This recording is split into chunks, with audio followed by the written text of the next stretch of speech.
canvi aquest està programat. Veieu que com és un programa que va fent un pooling tota l'estona, doncs hi ha un cert endarreriment. Veieu que entre aquest LED i l'altre doncs no és igual de ràpid l'actuació.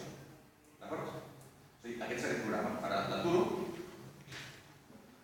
i si algú té algun dubte de com funciona això, és a dir, està pensat per nens. És a dir, tinc que poses el prema de la bandera verda, fem la lectura d'un sensor i fem una actuació. Tenim un sensor i un actuador. I això ho repetim 4 cops. Tornem a la presentació.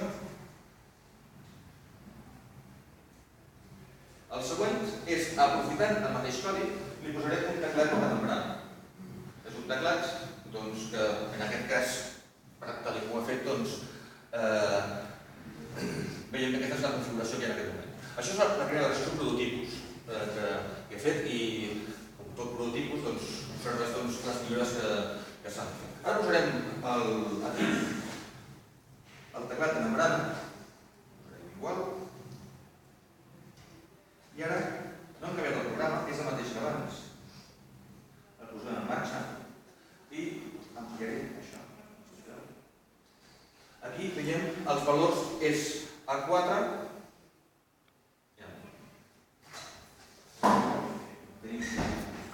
és A5 i A4. Ens fixeu que els valors és A5 i A4. Ara posa 1023, que és el màxim dels possibles.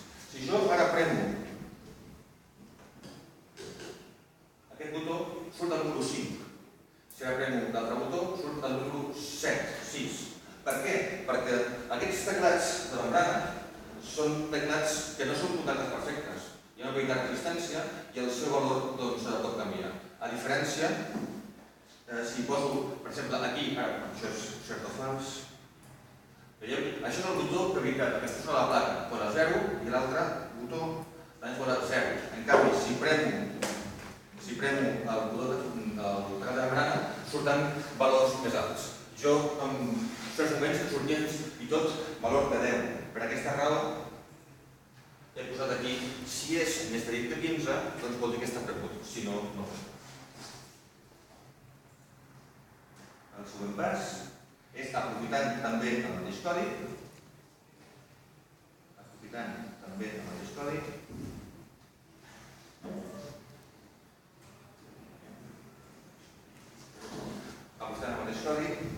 ara li connectaré una placa de relés.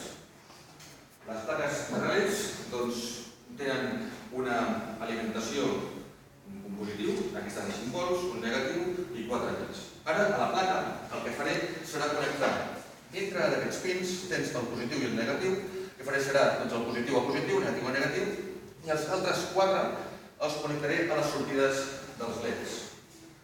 Veig on està el negatiu, que en aquest cas és el color blanc, li poso ara el positiu a l'altra banda, i ara hi posem els 4 pins aquí dins.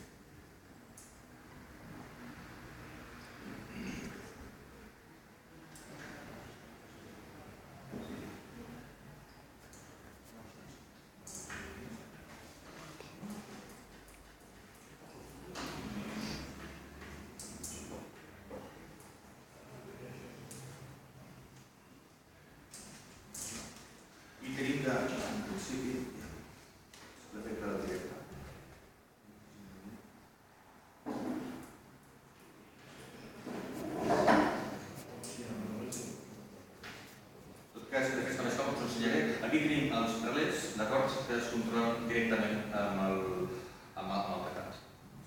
Si teniu interès després, veniu cap aquí i provem això en directe. D'acord?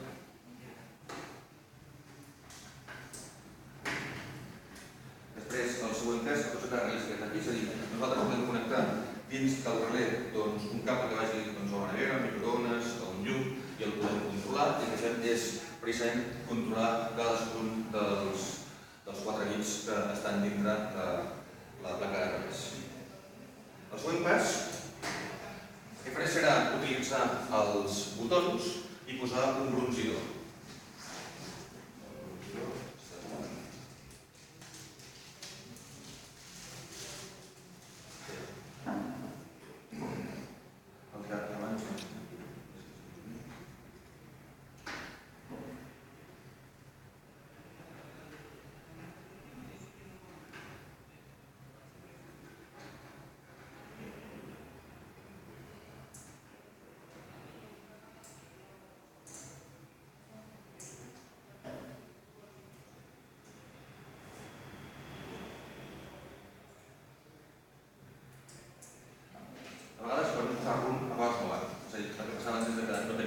el posar en marxa.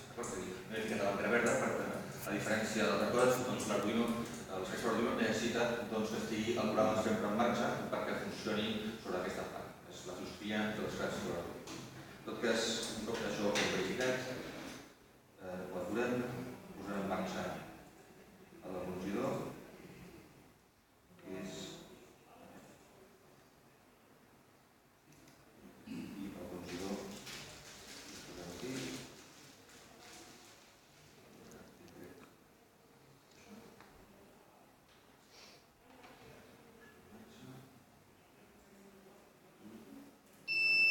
tenim que quan fem una combinació de dos tecles, doncs funciona el bronzidor. Ho aturo i ho anem a explicar mínimament. Tenim que aquí estic fent una funció lògica i quan estiguin aquests dos botons estiguin premuts, llavors li poso a la sortida 9, que correspon al bronzidor que està aquí, li poso un valor 255, i si no, un 0. Què vol dir això del 255?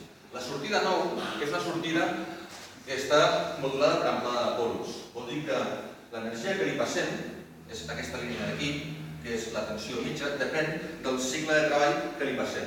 255 significa tot està alt i 0 significa que està tot a baix. És a dir, fem tota l'energia o una mica d'energia. Dius, home, si tenim la possibilitat de canviar el nivell d'energia, per què no fem alguna cosa per provar això?